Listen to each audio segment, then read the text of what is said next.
Merhaba sevgili arkadaşlar, Canım Anne YouTube kanalımıza hoş geldiniz. Bugünkü videomda şöyle iki motiften güzel bir bluz hazırladım. Beşgen motifimiz gördüğünüz gibi. Şöyle ki iki tarafı da aynı şekilde. Burası sırt kısmı, ön kısımda sadece düğme detayı olan tam yaza uygun salaş güzel bir model çıktı ortaya. Bizim bluzumuz 3-4 yaşa uyumlu. Yine bu sayılarda yaparsanız aynı iple aynı tığ numarasıyla yaparsanız aşağı yukarı aynı boyutlarda olacaktır. Ama yine de beden tablosuyla alakalı bilgileri video içerisinde olduğunca vermeye çalıştım arkadaşlar. Anlatımımıza geçmeden önce kanalımıza hala abone değilseniz abone olmanızı rica ediyorum. Yayınlanan videolarımızdan haberdar olmak içinse bildirimleri açmayı lütfen unutmayın arkadaşlar. Bu şekildeki videolarımızın devamı için, yani bize destek için, aynı zamanda bluzumuzun ya da ördüğümüz diğer örgülerin fikirleri için mutlaka yorumlar kısmında sizleri bekliyor olacağız arkadaşlar. Şimdi anlatımımıza geçelim. Şöyle ipin dokusunu göstererek başlayalım arkadaşlar. İhraç fazlası bir ürün kullanıyorum. Şöyle gördüğünüz gibi çoğu markanın da bu şekilde ipleri var. Temin edebilirsiniz aynı kalınlıkta. Şöyle 3,5 numarada 3,5 milim tığım var. Hemen başlayalım. Şöyle bir başlangıç ilmeğinden sonra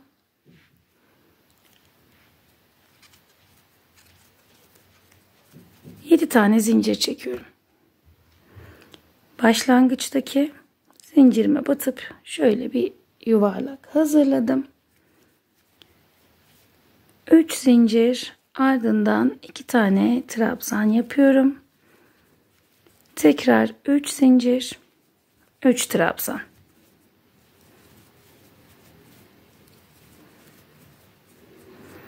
Görüntümüz bu şekilde, bakın.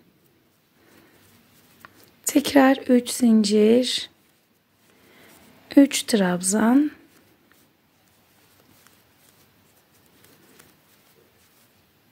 yine 3 zincir çekiyorum, ardından 3 trabzan,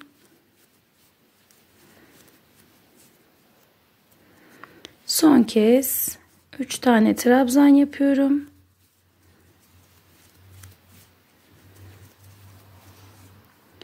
Şu şekilde bakın görüntümüz. 3 tane zincir çektikten sonra ilk trabzanımızın tepesine batıp şöyle ilmek kaydırmayla burayı tamamlıyorum.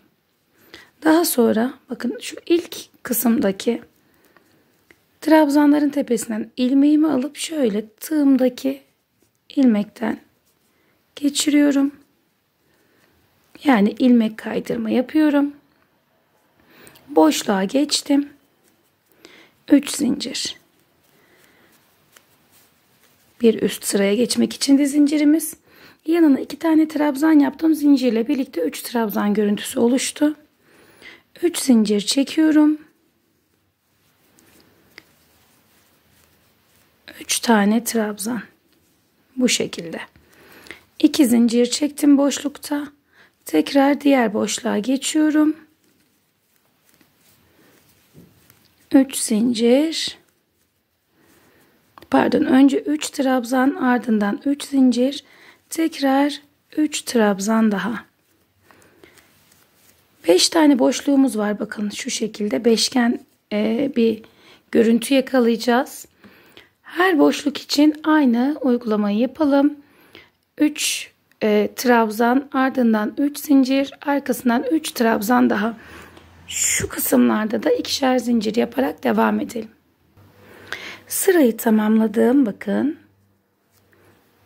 Her köşede aynı işlemi yaparak tamamladıktan sonra 2 zincir çekiyorum tekrar. Yine buradaki trabzanın tepesine batıp tamamlıyorum.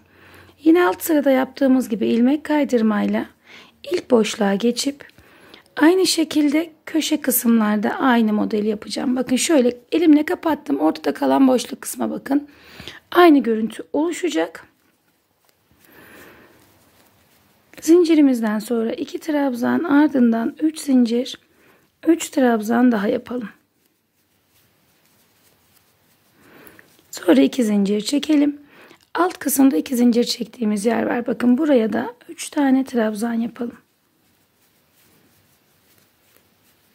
Tekrar 2 zincir. Ardından bakın yine köşe noktasına geldik. Beşgen örgümüzün köşe kısmında yine 3 trabzan, 3 zincir, 3 trabzan daha. Şimdi bu sırayı da bu şekilde tamamlayacağız.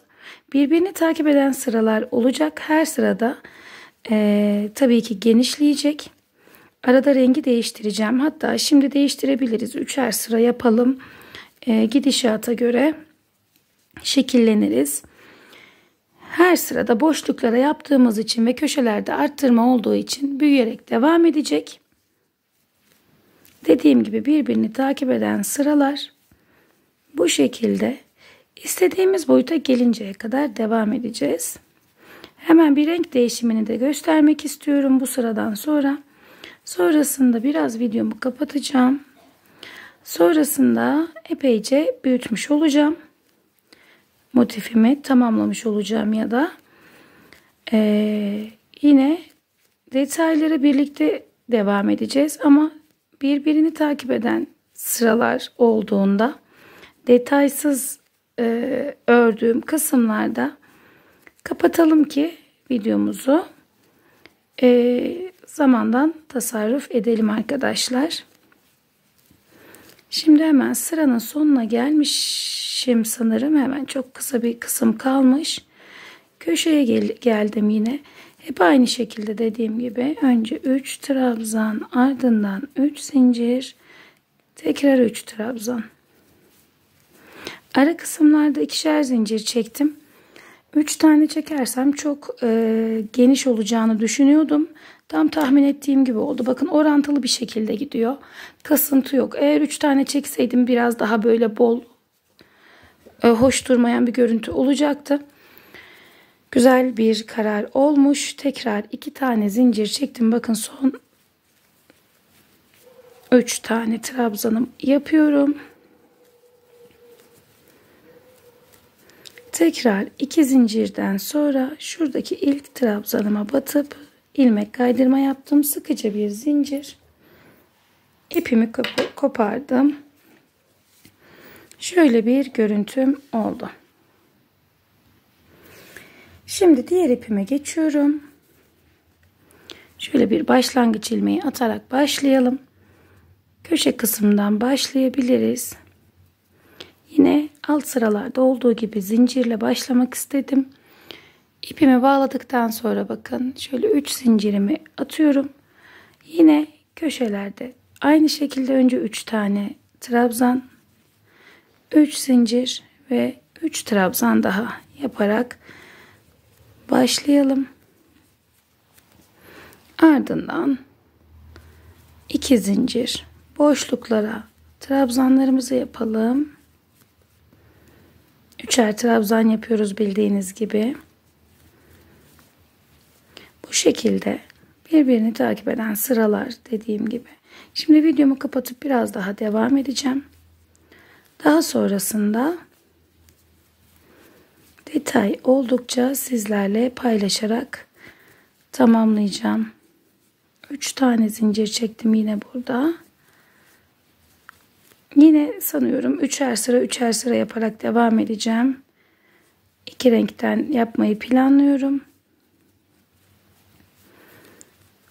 Şöyle devam edelim. Daha sonra yine birlikte şekillendirelim bluzumuzu. Evet, 3. sıramızı da tamamladık. İlk 3 sıra, ikinci 3 sıra, üçüncü 3 sıra şeklinde tamamladık. Şimdi burada küçük bir detay vermek istiyorum arkadaşlar. Yine örgüme devam edeceğim. Açık renkle devam edeceğim. Şimdi burada nasıl yapabiliriz? ölçüyü bu şekilde yapabiliriz. Bakın şuradan sonrası zaten kol kısımları olacak. Üst kısım yani kol altı şuradan şurası olacak. Bu da beden genişliğini buradan ölçebiliriz demek. Şimdi şöyle bakalım 18 santim yani daha çok küçük. En az 25-26 santim olmalı ki burada benim tahminim şu anda şöyle 1 yaşa uyumlu olsun. Çünkü bu salaş bir bluz olacak. Yazlık bir bluz. Alt kısımları bol. Uçuş uçuş bir görüntü olmasını istiyorum. Bu yüzden ölçüyü buradan alabilirsiniz arkadaşlar. Eğer ki şu an verdiğim ölçüde bir yanlışlık olursa yine videonun ilerleyen zamanlarında tekrar bir uyarı yaparım size. Fakat şimdiki gidişat öyle. Şimdi ben bir sıra daha krem rengi yapacağım. Duruma göre de şekillendireceğiz. Ve aynı şekilde bir parça daha öreceğim arkadaşlar. Daha sonra parçaları birleştireceğim. Şimdi ben videomu kapatıyorum. Hem bu parçamı büyüteceğim hem de bir parça daha öreceğim. Sonrasında yine birlikte devam edelim.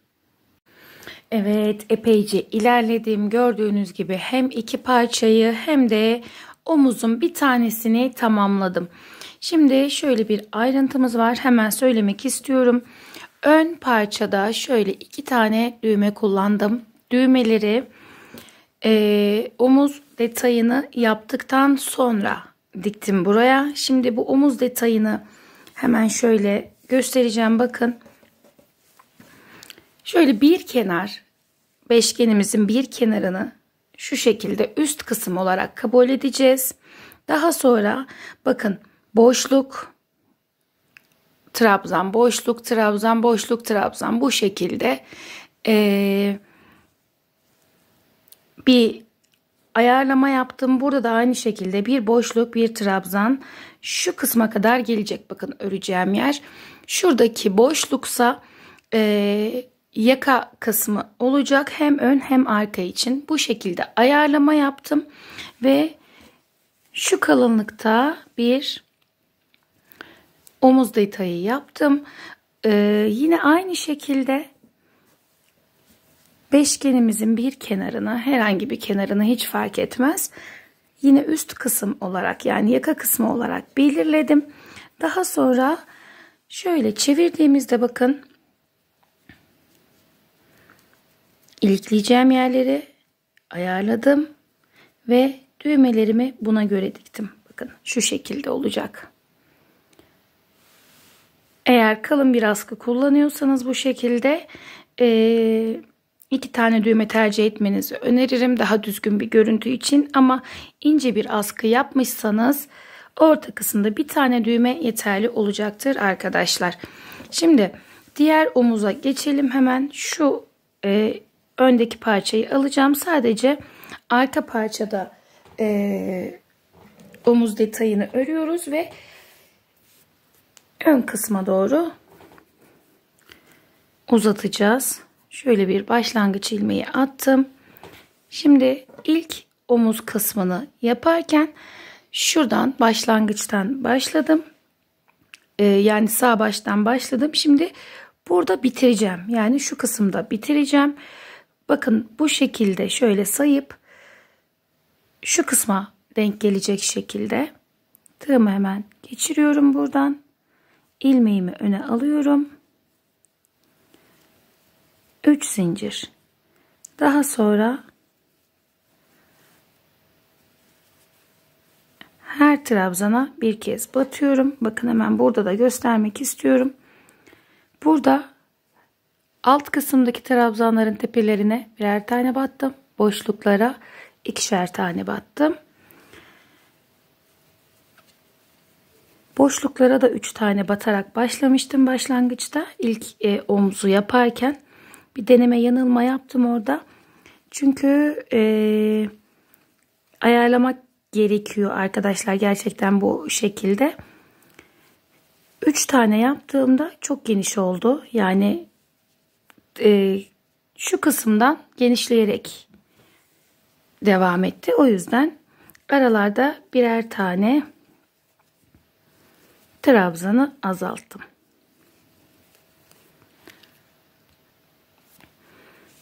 Hemen şuraya da bakalım. Buradaki boşlukta da 2 tane yapmışım.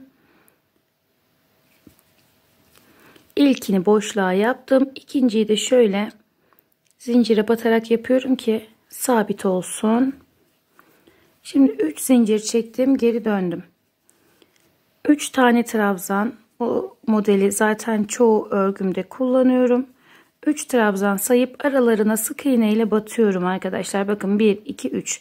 Şöyle karşıya geçiyorum ve batıyorum.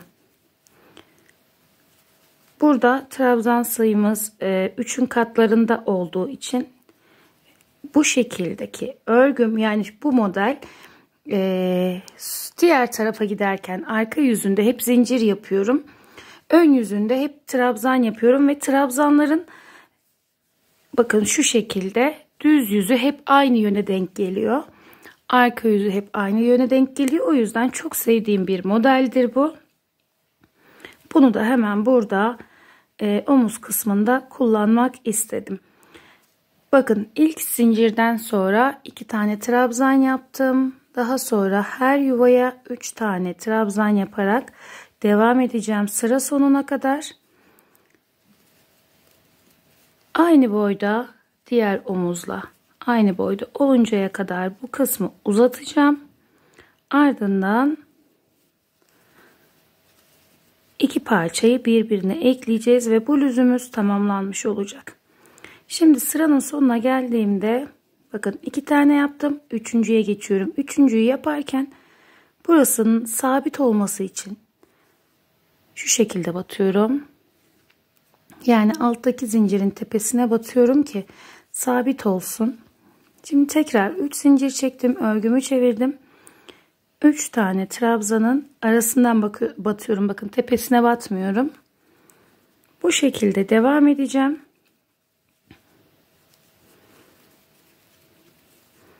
Ve omuz kısmını tamamladıktan sonra diğer detaylara birlikte geçebiliriz.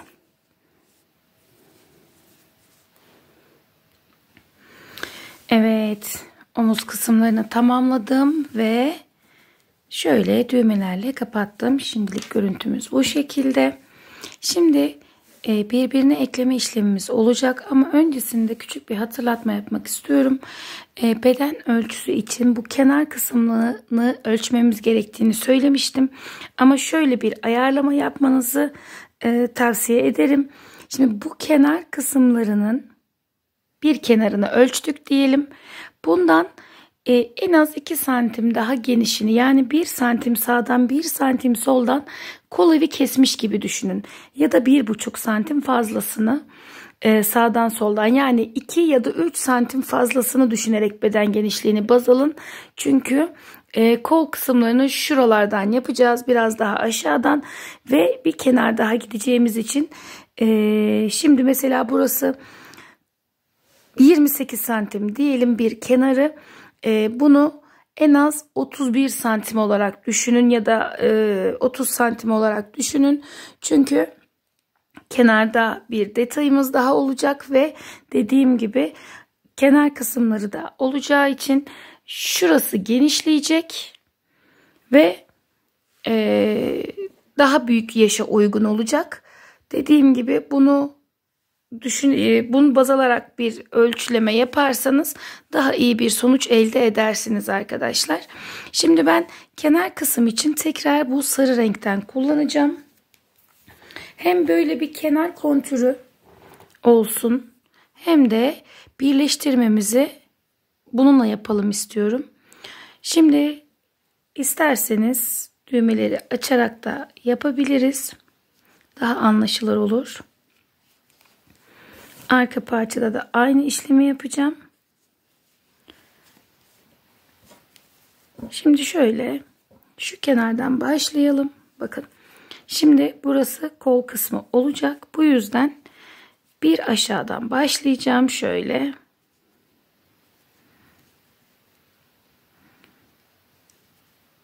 Arkadan öne doğru alalım ilmeğimizi, zincirle başlayalım. Boşluk kısımlarını öreceğim sadece. Şu bir netleme problemimiz olmasın. Şunu arka kısma geçirelim. Şöyle alalım kenara. Yine bir deneme yanılma yapmamız gerekiyor burada. Sadece boşluklara dümdüz trabzan yaparak ilerleyeceğim. 4 tane ile başlayalım. Bakalım güzel olacak mı? Yeterli olacak mı? 4 tane trabzan. Sadece boşluklara hiç zincirsiz trabzan yapmaya başladım.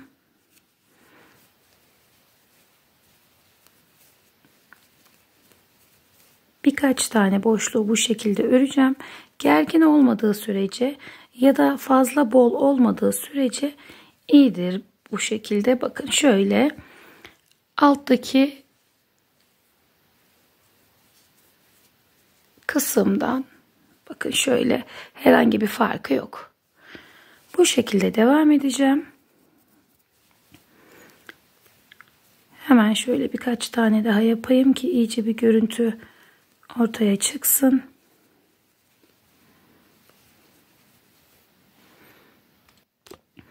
Evet, şöyle ilk kenarı tamamladım bakın. Alt kısma göre gayet uygun oldu. Gergin de değil, bol da değil. Bu şekilde devam edeceğim. Hemen şöyle bakın. Şu kısmı göstermek istiyorum.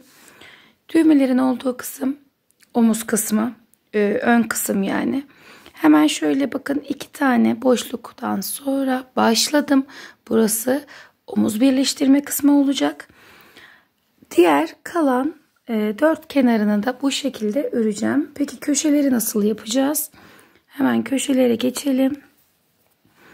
Burada da 6-7 sanıyorum yeterli olacaktır ama belki 8 tane.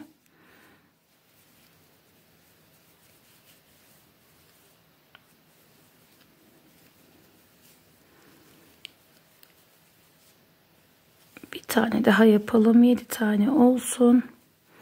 8 tane çok fazla olacak gibi düşündüm şimdi ama belki de 8 tane yapmamız gerekebilir köşe kısmına.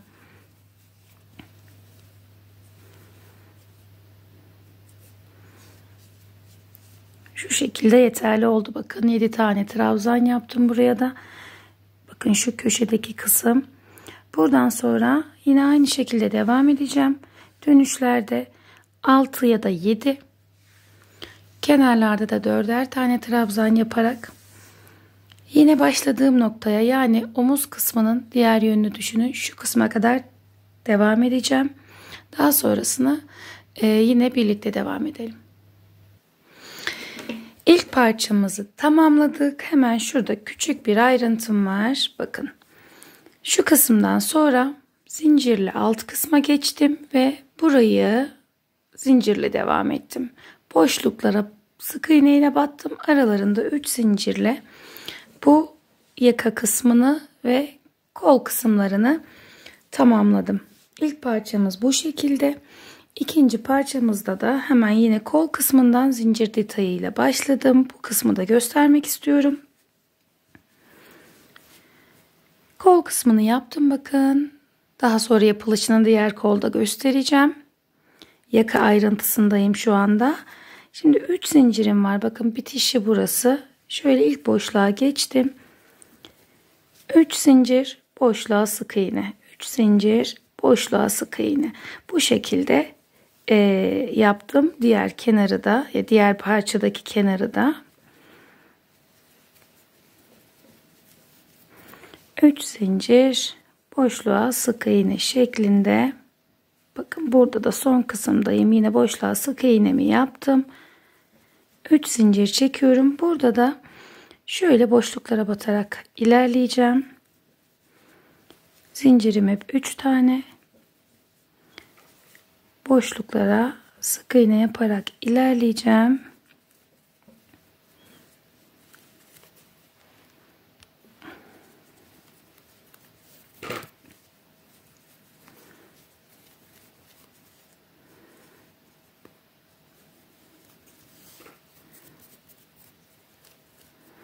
En üst kısma geldim. Bakın burada hemen zincirimin köşesine batıyorum. Yine 3 zincir. Burada da aynen şu kısmı ördüğümüz gibi 3 trabzan boşlukla 3 trabzan atlayarak boşluklara batarak bu Uç kısmı da tamamlayalım. Yine burada da bakın köşe kısmında zincire batarak devam edeceğim.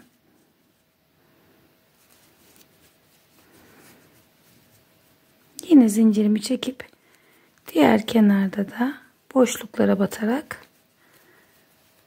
buradaki kol detayını tamamlayacağım.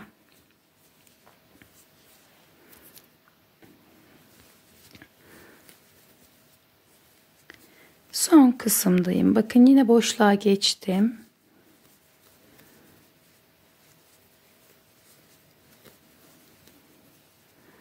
Şöyle boşluk kısma geldim. Bakın 1-2 tane boşluğum var. Köşeden sonrasında burada 3 zincir çekiyorum ve zincirden sonra 3 tane trabzan yapacağım.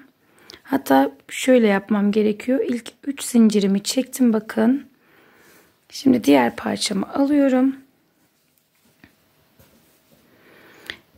Ters yüzü ve bunun ters yüzü birbirine bakacak şekilde. Yani şöyle yan yana koyalım. Düz yüzleri üstte kalacak şekilde. Burada da aynı şekilde ilk zincirden tığımı geçireceğim.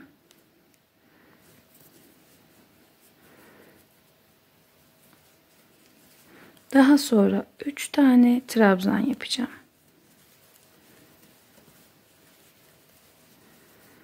İlmeğimi uzattım bakın. Şuradaki boşluk.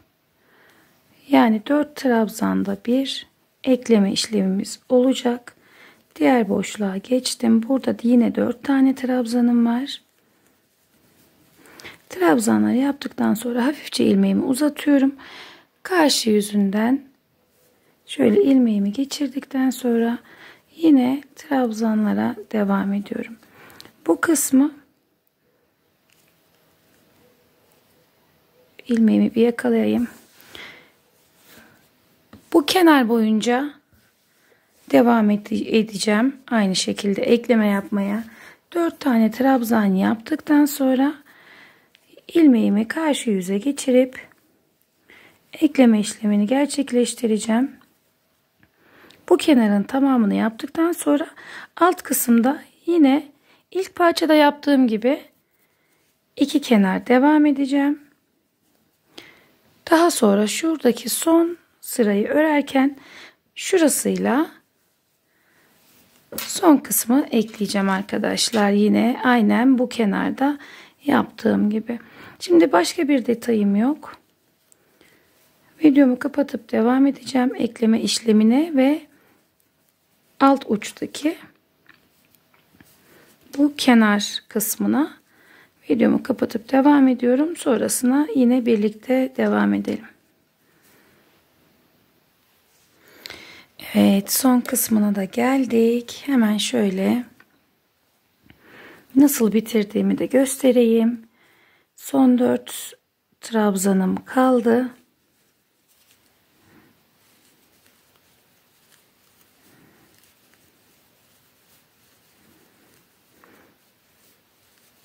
Dört tane trabzan yapıyorum. Hatta 3 tane yapalım. Son kısmın eklemesini yapalım. Ardından 3 zincirle başlangıç noktasına şöyle geçiş yapıp burayı bir sık iğne ile bağlayalım ve sıkıca bir zincirden sonra ipimi kesiyorum ve tamamlamış oluyorum. Bu ipi her zamanki gibi iç kısımda sabitleyeceğim. Evet, gördüğünüz gibi bluzumuzu tamamladık arkadaşlar. Yaza uygun, salaş, hoş, güzel bir model çıktı ortaya. Umuyorum ki sizin de beğeneceğiniz, severek kullanacağınız bir model oldu. Birçok şekilde değerlendirilebilir, farklı şekillere sokulabilir. Tek renk yapıp üzeri çiçeklerle bezenerek güzel bir modelde çıkarabilirsiniz. Aynı zamanda yetişkinler için de kullanılabilecek bir model oldu arkadaşlar. Evet, gördüğünüz gibi tamamladık bluzumuzu. Şöyle tam sığdırmaya çalışıyorum ama biraz telefonumun azizliğine uğruyorum. Evet, Görüntü bu şekilde. Umuyorum ki beğeneceğiniz bir model oldu.